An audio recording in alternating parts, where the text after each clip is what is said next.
السلام علیکم ناظرین، پروگرام ویژن پہ راجہ عاطف ذوالفقار کے ساتھ آپ کی خدمت میں حاضر۔ ناظرین، آج میرے پاس آپ کے لیے 4 ایکسکلوزیو سٹوریز ہیں۔ پہلی ایکسکلوزیو سٹوری تو یہ ہے کہ جناب چودھری معینت سلائی نے اپنے والد چودھری پرویز لائی کو دی ہیں دھمکیاں، کیوں دی ہیں، کب دی ہیں، کیسے دی ہیں، کن الفاظ میں دی ہیں اور اس کے نتیجے کیا نکل رہے ہیں۔ چودھری پرویز لائی بھی زندگی میں پہلی بار سیاسی یتیمی کا دکھ دیکھ رہے ہیں، اس پہ بات کریں گے۔ اور پھر اس پر بھی بات کریں گے کہ عمران خان نے آخری ٹرین بھی مس کر دی ہے اور اپنے آپ کو مستقبل کی سیاست سے آؤٹ کر لیا ہے۔ عمران خان کے لیے کون سی چیز حسرت بننے جا رہی ہے اور کون سا خواب ان کے لیے ڈراؤنا خواب ثابت ہو رہا ہے، اس پہ بات کریں گے۔ اور پھر اس پر بھی بات کریں گے کہ ہمارے پنڈی بوائے 73 سالہ دولہا شیخ رشید احمد کے لیے سسرالیوں کے بیچ میں شروع ہو گئی ہے کھینچا تانی اور لڑائی کہ کون میزبانی کرے گا اس دولہے کی، اس پر بات کریں گے۔ اور پھر اس پر بھی بات کریں گے کہ پاکستان مسلم لیگ نون نے بالآخر تمام کشتیاں جلا دی ہیں اور آخری بال تک لڑنے کا فیصلہ کیا ہے۔ یہ کیا معاملہ ہے، یہ آپ کی خدمت میں پیش کریں گے۔ مگر اس سے پہلے کہ ہم اپنے پروگرام کو آگے بڑھائیں، آپ سے گزارش ہے کہ اگر ابھی تک آپ نے ہمارا چینل سبسکرائب نہیں کیا تو پلیز کر لیجئے، ساتھ ہی بیل آئیکن بھی دبا دیجئے تاکہ جو ہی ہمارا کوئی نیا پروگرام اپلوڈ ہوتا ہے تو اس کا نوٹیفیکیشن فوری طور پر آپ کو موصول ہو سکے۔ پروگرام کا باقاعدہ آغاز کرتے ہیں جی one and only Sheikh Rashid Ahmad صاحب سے۔ شیخ رشید احمد صاحب شروع سے ہی ہمیشہ سے ان کو میڈیا میں موضوع بحث بنے رہنے کا فن آتا ہے، لیکن بعض اوقات وہ کہتے ہیں نا کہ جو زیادہ ماہر ڈرائیور ہوتا ہے وہی بڑا ایکسیڈنٹ بھی کرتا ہے، محلے کے ایکسیڈنٹ بھی کرتا ہے۔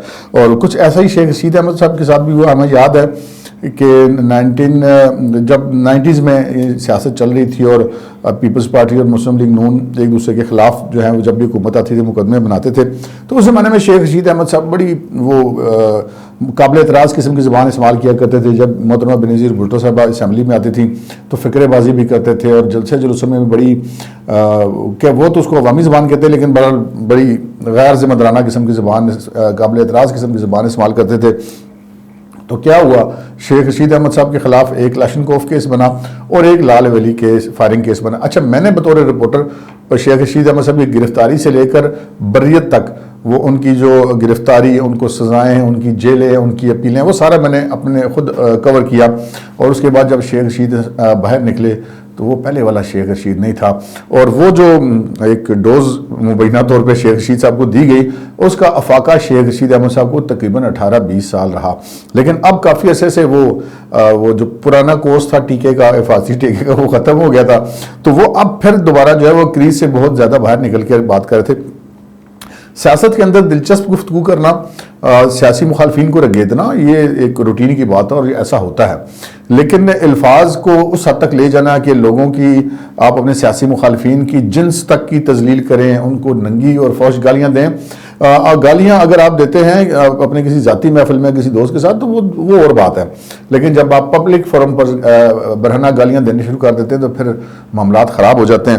شیخ رشید احمد صاحب نے پہلے جب الزام لگایا آصف علی زرداری کے اوپر کہ وہ عمران خان کو قتل کرنے کی سازش کر رہے ہیں تو اسلام آباد پولیس نے ان کو طلب کر لیا۔ انہوں نے جانے کے بجائے ان کی طلبی کو چیلنج کر لیا۔ تو طلبی کو چیلنج ٹیکنیکلی بات یہ ہے کہ اس میں یہ کہا جاتا ہے کہ جی میرے خلاف کوئی مقدمہ نہیں ہے تو مجھے کیوں بلا رہے ہیں، تو کورٹ کہہ دیتی ہے جی بتائیں آپ کیوں بغیر مقدمے کے بلا رہے ہیں۔ تو وہ نوٹس ہو گیا تھا، لیکن اس کے بعد پھر پولیس نے کہا اچھا یہ بات ہے، آپ کورٹ میں گئے کہ ہم بغیر مقدمے کو بلا رہے ہیں، تو انہوں نے پھر پہلے مقدمہ درج کیا، پھر وہ شیخ رشید احمد صاحب کو لینے پہنچ گئے۔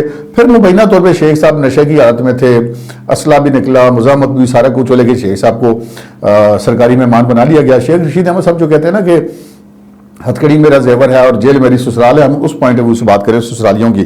اچھا، جب اسلام آباد پولیس والے جو سسرالی تھے انہوں نے داماد کو بلا لیا، تو اس کے بعد پھر جو مری پولیس والے تھے، چونکہ جب شیخ رشید احمد صاحب کو گرفتار کیا گیا تو وہ تھانہ مری کی حدود تھی جہاں سے ان کو گرفتار کیا گیا، وہاں پر انہوں نے کار سرکار میں مزاحمت کی۔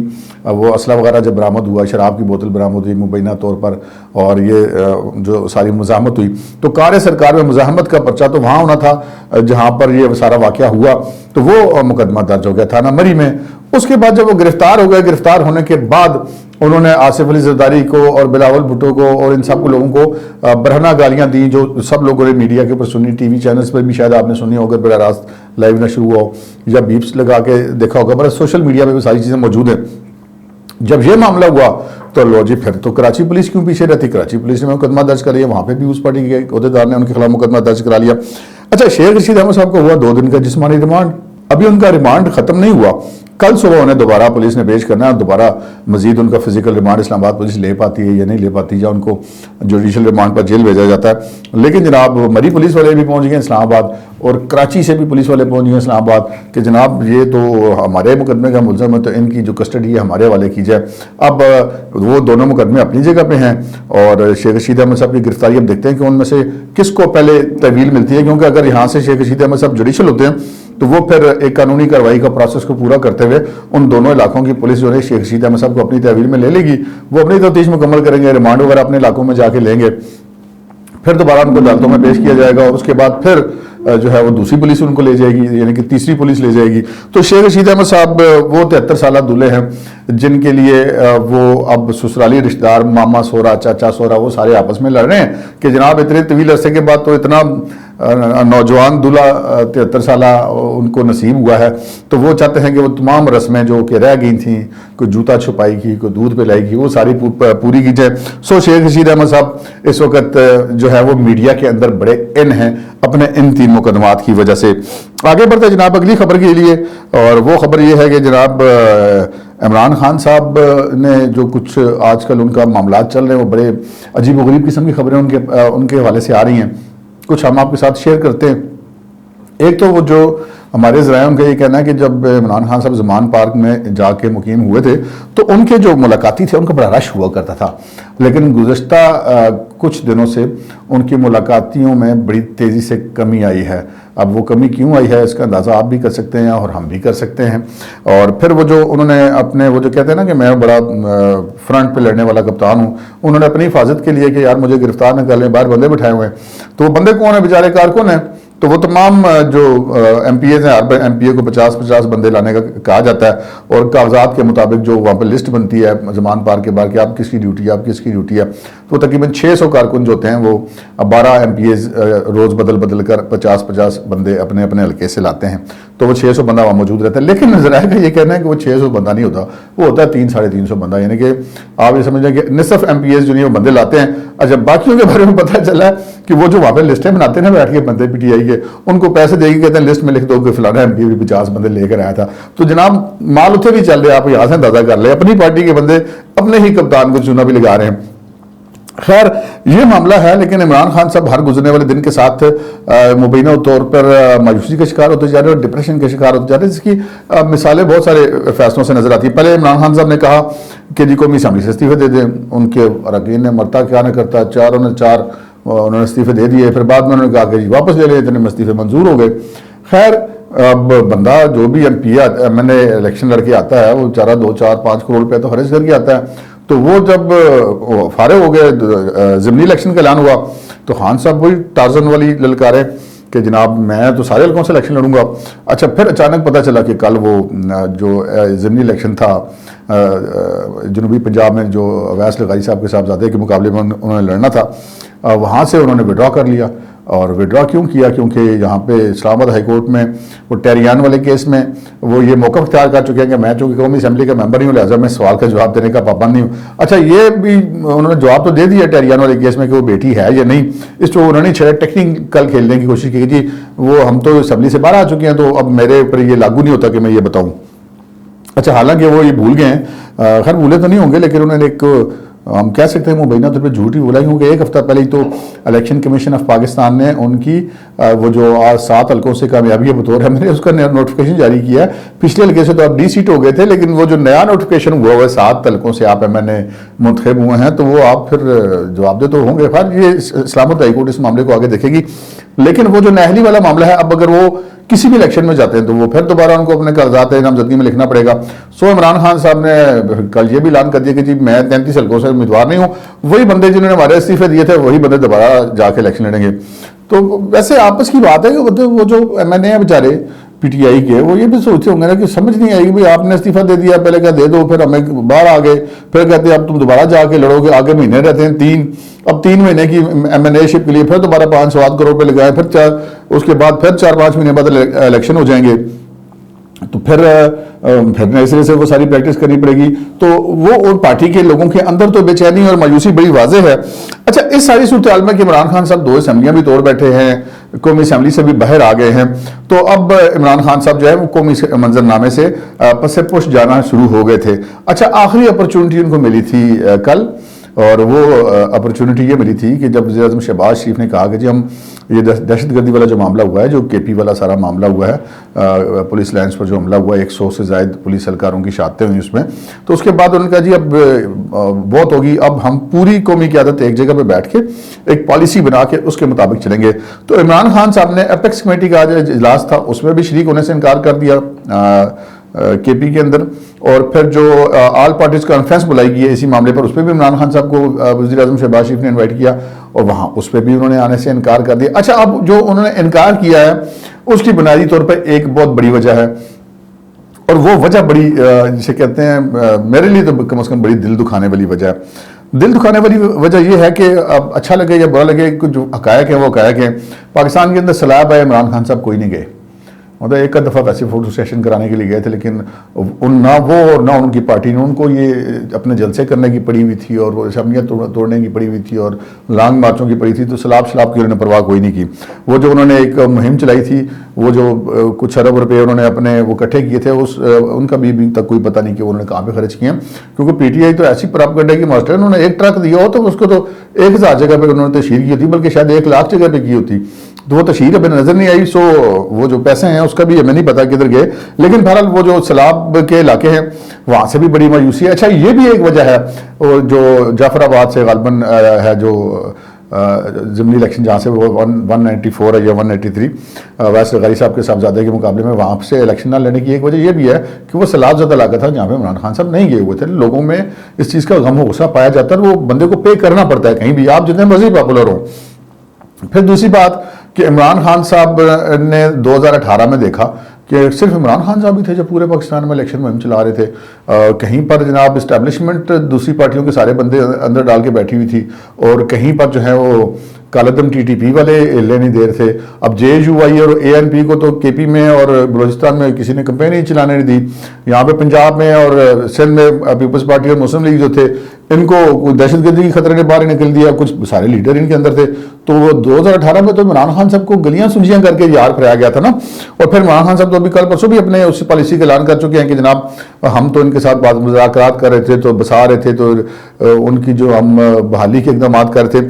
اچھا اس میں یہ چیز بڑی واضح ہے کہ عمران خان صاحب نے 2014 والا واقعہ ہوا تھا آرمی پبلک اسکول والا, جس کے بعد پورے ملک میں بڑا قوم پوری اس میں دکھ میں ڈوب گئی تھی, اور ایک فیصلہ کیا تھا کہ جی اب کسی کو نہیں چھوڑنا, اور بندے پکڑے بھی گئے, مارے بھی گئے, گرفتار بھی, ان کو سزائے موتیں بھی ہوئیں. تو عمران خان صاحب نے اور ان کے ساتھ جو اس وقت کی رجیم تھی, باجوہ صاحب تھے یا فیض صاحب تھے, اب یہ تحقیق طلب باتیں ہیں, ان میں کون سی بات کتنی ٹھیک ہے ہم وہ بات کریں جو سامنے آپ کو پکچر میں دکھائی دیتی ہیں, کہ ان لوگوں نے یہ کیا کہ وہ جو لوگ تھے ان حملوں کے ملزمان, جو پاکستان بھر میں حملوں کے ملزمان تھے, ان کے ساتھ انہوں نے معاہدے کیے, انہوں نے ان کے ساتھ بات چیت کی, اور ان کو جیلوں سے رہا کیا گیا, ان تک ملزموں کو رہا کیا گیا جن کو سزائے موت ہوئی تھی, اور اس قسم کے خطرناک لوگوں کو, اور پھر اس کے لیے استعمال کیا گیا صدر عارف علوی کو. صدر کے پاس معافی دینے کا اختیار ہوتا ہے, تو صدارتی معافی دے کر ان لوگوں کو رہا کیا گیا. آج وہی جب آ کے پڑ گئے پولیس لائنز کے اندر, تو اب عمران خان صاحب کس منہ سے وہاں جاتے ہیں, اور وہ نہیں گئے. اور پاکستان تحریک انصاف کا کوئی ایک لیڈر بھی کسی زخمی کو دیکھنے اسپتال نہیں گیا, کوئی موقع پہ نہیں گیا, نہ عمران خان نہ کوئی اور. عمران خان بیمار ہوں گے جی تو ہوں گے, جلسہ کرنے کے لیے وہ ہر جگہ پہ پہنچ جاتے ہیں اس ٹانگ کے ساتھ بھی, لیکن عدالت میں جانا ہو تو ان کے پاس بہانا ہے, اور جہاں پہ نہ جانا ہو تو وہاں پہ بھی بہانا ہے. لیکن وہ جا سکتے تھے, وہ نہیں بھی جا سکتے تھے, ان کی پارٹی کا کوئی اور بندہ چلایا تھا, وہ کوئی بندہ تو جاتا ہے, کوئی چیف منسٹر سابق چلا جاتا ہے, کوئی وزراء آپ کے چلے جاتے سابق, کوئی بھی نہیں گیا, نہ صوبائی وزراء گئے نہ وفاقی وزراء گئے. کیوں نہیں گئے؟ اس کی وجہ ہے عمران خان صاحب نے اپنی جگہ پہ ذہن پہ یہ سوچا ہوا ہوگا کہ میں وہاں پہ جاؤں گا تو اس طرح مجھے مذمت کرنی پڑے گی, اور میں اگر اپیکس کمیٹی کے اجلاس میں بیٹھوں گا اور آل پارٹیز کانفرنس میں بیٹھوں گا تو وہ جو قومی سطح پہ پالیسی بنے گی تو مجھے اس کا حصہ بننا پڑے گا, تو اس طرح ٹی ٹی پی میرے خلاف ہو جائے گی. تو ٹی ٹی پی کی مخالفت تو عمران خان صاحب مول نہیں لینا چاہتے, اور نہ وہ لے سکتے ہیں. باقی تو مول لے سکتے ہیں یا نہیں لے سکتے, وہ لیں گے, کیونکہ پاکستان کو اس طرح تو نہیں چھوڑا جا سکتا، مسلح جتھوں کے حوالے کیا جا سکتا کہ آپ ان کو معافیاں دیتے رہیں، ان کو چھوڑتے رہیں، وہ آپ کے بچے مارتے رہیں، آپ کے فوجی جوان میں شہید کرتے رہیں، آپ کے پولیس کے جوان شہید کرتے رہیں. لیکن افسوس کی بات ہے کہ کے پی پولیس کی بھی بات کرنے والا کوئی نہیں ہے. یہ وہی کے پی پولیس ہے عمران خان صاحب جس کو آپ نے 2016 میں لاک ڈاؤن کے لیے پنجاب پر چڑھائی کے لیے استعمال کیا تھا. یہ وہی کے پی پولیس ہے جو ابھی کل تک زمان پارک کے باہر آپ کی حفاظت کے لیے بیٹھی ہوئی تھی. یہ وہی کے پی پولیس ہے جس کے تمام تر وسائل، ان کی کرینیں، ان کی گاڑیاں، ان کا عملہ، ان کی گنز، ان کے شیلز، ان کی گولیاں تک آپ استعمال کرتے رہے اسلام آباد کے اوپر چڑھائی کے لیے. 25 مئی کو بھی آپ نے ان لوگوں کو بہت بے دردی سے استعمال کیا. تو کیا کے پی پولیس صرف آپ کے استعمال کے لیے رہ گئی ہے؟ آج ان کے اوپر جب دہشت گرد حملے ہو گئے ہیں تو آپ میں سے عمران خان سمیت پوری پی ٹی آئی میں سے ایک لیڈر کو بھی یہ اخلاقی جرت نہیں تھی کہ وہ جا کے ان سے اظہار افسوس کر لیتا یا ان کی مذمت کر دیتا ان واقعہ کی. اور اسلام جو کے پی پولیس ہے اس کو اس کے زخموں پہ مرہم رکھتا. الٹا وہاں پر آپ نے جو ہے وہ سوشل میڈیا کے ذریعے ان کو اکسایا کہ وہ مظاہرے کیے جائیں، اور آپ نے اپنی مرضی کے لوگوں کے خلاف مظاہرے کروا لیے، جس پر پھٹ پڑے آئی جی کے پی کے. اور انہوں نے کہا کہ یہ میرے جوانوں کے ساتھ اگر آپ اس طرح کریں گے تو اس طرح نہیں چلے گا. تو یہ عمران خان صاحب جو تھے انہوں نے اس سب کے باوجود عمران خان صاحب کو دعوت دی گئی کہ آج ہیں قومی ادارے میں شامل ہو جائے. حالانکہ یہ آئندہ قومی اسمبلی بھی جو ہے وہ ان کی ایک حسرت ہی ہے. اب وہ مستقبل میں قومی اسمبلی کے ممبر بنتے ہوئے نظر نہیں آ رہے. اگر وہ بنیں گے بھی تو ڈی سیٹ ہو جائیں گے، نااہل ہو جائیں گے. بہت سارے معاملے ہیں، توشہ خانہ والا ریفرنس ہے، فارن فنڈنگ کیس ہے، ٹہریان والا کیس ہے. تو یہ قومی اسمبلی اب عمران خان کی حسرت رہ گئی ہے. اور کیوں حسرت بن گئی ہے؟ اس لیے کہ ان کی زندہ صاحبزادی مبینہ صاحبزادی ٹہریان خان ایک زندہ ہونے کے باوجود ایک بھوت بن کے ان کے سامنے کھڑی ہو گئی ہے. وہ کہتے ہیں نا کہ وہ ہاتھوں سے لگائی بھی گریں پھر دانتوں سے کھولنی پڑتی ہیں. وہ اب خان صاحب کو دانتوں سے کھولنی پڑی. اس کے باوجود خان صاحب کو دعوت دی گئی کہ آئیں قومی ادارے میں شامل ہو جائیں. اور عمران خان صاحب نے جب قومی ادارے میں شامل ہونے سے انکار کر دیا. سو عمران خان صاحب ہم آپ کے ساتھ افسوس ہی کر سکتے ہیں. آپ نے نیشنل سطح پر اپنے آپ کو سسٹم کے اندر رکھنے کے لیے یا اپنے آپ کو متعلقہ ایک فورس کے طور پہ رکھنے کے لیے جو آخری موقع تھا وہ آپ نے مس کر دیا ہے. پتہ نہیں عمران خان صاحب تو شاید نائل ہو ہی جائیں گے. پاکستان تحریک انصاف بھی اس نام کے ساتھ ایگزسٹ کر پائے گی یا نہیں کر پائے گی. اگر کر بھی پائے گی تو شاید وہ مستقبل کی تحریک استقلال بن جائے گی یا پھر کاف لیگ بن جائے گی. یہی ایک ایسی صورتحال ہے جو بظاہر دکھائی دے رہی ہے. اس کے بعد آتے ہیں اس خبر کی طرف جناب. وہ جو چودھری مونس سلائی نے اپنے والد کو دھمکیاں دی ہیں. اچھا جی، چودھری صاحبان جو ہیں ان کے بارے میں تو آپ کو بھی پتا ہے، مجھے بھی پتا، بچہ بچہ جنتا ہے. ساری عمر انہوں نے اسٹیبلشمنٹ کے خلاف ایک قدم نہیں چلا. جب چودھری پرویز الہی جا کے عمران خان صاحب سے ملے تھے پی ڈی ایم سے اتحاد کی رات کو بات کرنے کے بعد، تو سب لوگ بڑے پریشان تھے کہ وہ کیوں ملے. پھر بعد میں راز کھل گیا کہ جی وہ تو جنرل باجوہ صاحب کے کہنے پہ جا کے ملے تھے. ہم اس وقت بھی کہتے کہ یار یہ تو ان کے خلاف نہیں جاتے. تو وہ خیر باجوہ صاحب ادھر ڈبل وکٹ ہی کھیل رہے تھے تو وہ جب چلے گئے. اس کے باوجود تو اب جب ان کی 3-4 ملاقاتیں ہوئی جب وزیر اعلیٰ پنجاب تھے، وہ خود بھی اسمبلی نہیں توڑنا چاہتے تھے. اور انہوں نے یقین داریاں بھی کرائی تھی اسٹیبلشمنٹ کو کہ جی ہم یہ سسٹم کو چلنے دیں گے. ہم آپ کو اپنے پروگرام میں بتاتے رہے کہ ان کی کیا بات چیت وہاں پر ہوتی رہی. تو وہ اس سسٹم کو ہم چلنے دیں گے اور اسمبلیاں میں نہیں توڑوں گا، میں عمران خان کو منا لوں گا. لیکن انہوں نے اسمبلیاں توڑ دی. تو پہلی بار انہوں نے جسے کہتے ہیں کہ چیٹ کیا اپنے ان سرپرستوں کو، اپنے ان مہربانوں کو جن کے سر کے اوپر صرف چودھری پرویز الہی نہیں، پورا چودھری خاندان ان کی تیسری نسل تک ان کے سر کے اوپر اب سیاست کر رہی ہے. تو اب یہ چودھری صاحب نے ایسا کیوں کیا وہ میں آپ کو بتاتا ہوں جناب. انیک ناجی صاحب ہیں، جرنلسٹ ہیں، آج کل یو کے بیسڈ ہیں، وہ ولاگ بھی کرتے ہیں. انہوں نے آج اپنے ولاگ میں یہ انکشاف کیا ہے کہ جناب اس ساری اسٹیبلشمنٹ کی سرپرستی اور محبتوں کے باوجود چودھری پرویز الہی کو جو ہے وہ مجبور ہو گئے اپنے صاحبزادے مونس الہی کے ہاتھوں. مونس الہی صاحب وہ نئے وہ ہوئے ہیں نا، انصافی ہوئے ہیں. تو وہ بار بار اپنے والد کو، وہ تو چلے گئے تھے خود تو اسپین. تو یہ پتہ چلا ہے انیک ناجی صاحب نے بتایا کہ جناب انہوں نے اپنے والد کو اس حد تک پریشرائز کیا. انہوں نے کہا کہ یار میں تو سب کو بھی کچھ بتایا ہوں، ہم ان کے بغیر نہیں چل سکتے، میں اسمبلیاں نہیں توڑنا چاہتا، نہیں میں توڑوں گا. چودھری مونس الہی نے پھر جو ان کو میسج کیا آخری وہ یہ تھا، جس کے بعد چودھری پرویز الہی اسمبلی توڑنے کے لیے مجبور ہے. وہ یہ تھا کہ are you with your son اور اگینسٹ یور سن. یہ وہ موقع تھا جب چودھری پھر رہ گیا اور چودھری پرویز الہی نے اسمبلیاں توڑ دی. لیکن اس کے بعد چودھری صاحب جو ہے وہ پہلی دفعہ سیاسی طور پہ یتیم ہوئے. اس کے بعد وہ ہاتھ ہٹ گیا. پھر وہی جو ہوتی ہے جو یتیم کی زندگی ہوتی ہے، وہ سیاسی یتیم کی بھی وہی زندگی ہوتی ہے. تو وہی اب ہو رہا ہے. اب چودھری پرویز الہی کے گھر پہ چھاپے بھی پڑے. چودھری پرویز الہی کے فرینڈ مین محمد خان بھٹی کے خلاف 2 پرچے بھی ہو گئے اور سرکاری افسران کی گواہیوں کے ساتھ ہوئے کہ جی وہ پیسے لے کے سارے تبادلے ہوتے رہے. پھر وجاہت کے خلاف بھی مقدمے درج ہو گئے، فائرنگ کے، اور ان کے صاحبزادے کے خلاف بھی. اور پھر یہ اب ایک مقدمات کا سلسلہ دراز ہوتا جا رہا ہے ان کے فرنٹ مین محمد خان بٹی، آگے سے محمد خان بٹی کے فرنٹ مین تک بھی پکڑے جا رہے ہیں. تو اب یہ چودھری پرویز الہی سب بیٹھ کے اب وہ جو کہتے ہیں نا کہ وہ نیل بائٹنگ کے علاوہ اور کچھ نہیں کر سکتے. اس وقت چودھری پرویز الہی کی صورتحال یہ بنی ہوئی ہے، اور پہلی بار وہ سیاسی یتیمی دیکھ رہے ہیں بیٹے کے ہاتھوں، اور بیٹے صاحب جو ہیں وہ عمران خان صاحب کے ہاتھوں مجبور ہوئے. اور یہ وہی عمران خان صاحب ہیں جو کہتے تھے مجھے چودھری مونس الہی کی شکل ہی نہیں اچھی لگتی. خیر اب یہ ان کا آپس کا معاملہ، اب بندہ جو کرتا ہے وہ جو بندہ فصل بوتا ہے وہی بندہ کاٹتا ہے، تو وہ اس میں اب معاملہ جا رہا ہے. آگے بڑھتے ہیں جناب، مسلم لیگ نون نے جی آخری گیند تک لینے کا فیصلہ کر لیا. بہت زیادہ کرٹیسائز ہو رہا تھا کہ جناب عمران خان صاحب نے اگر معیشت کی اتنی تباہی کر دی تھی تو ان کو کیا ضرورت تھی یہ اپنے گلے میں ڈالنے کی. تو میں نے پہلے بھی عرض کی تھی کہ اب اگر یہ عمران خان صاحب کو کنٹینیو کرنے دیا جاتا تو شاید وہ پاکستان کی سلامتی جس حد تک کمپرومائز ہو چکی تھی. آئی ایم ایف کو عمران خان صاحب نے اسٹیٹ بینک تک تو لکھ کے دے دیا، سی پیک انہوں نے بند کر دیا، ملک کی اقتصادی تباہی کر دی، اور وہ آگے سی پیک کے جو آئی ایم ایف کے ساتھ اگریمنٹ کر کے بدترین معاہدے کر کے پھر اس کے بعد ان کو خراب کر کے گئے تاکہ آنے والا کوئی چلا نہ سکے. سو ان کو وہ فیس کرنا پڑا. اب وہ کوشش انہوں نے کی اور پاکستان کو ڈیفالٹ ہونے سے بچایا گیا، اس میں تو کوئی شک کی بات نہیں ہے. لیکن پھر جو کل مریم صاحبہ نے جو بات کی کہ ہماری حکومت تو 9 اپریل سے 28 نومبر تک تھی ہی نہیں، ہماری تو حکومت آپ یہ سمجھیں کہ 28 نومبر کے بعد شروع ہوئی ہے. ان کا اشارہ جو ہے وہ army chief general Qamar Javed Bajwa اور جنرل فیاض کی ریٹائرمنٹ کی بات کی انہوں نے بات کی ہے. تو اب ہمارے پاس جو ذرائع کی اطلاعات ہیں وہ یہ ہے کہ مسلم لیگ نون نے یہ فیصلہ کیا ہے کہ جو چیز بھی تھی وہ اب ہو گئی، اب ہم پیچھے نہیں ہٹ سکتے.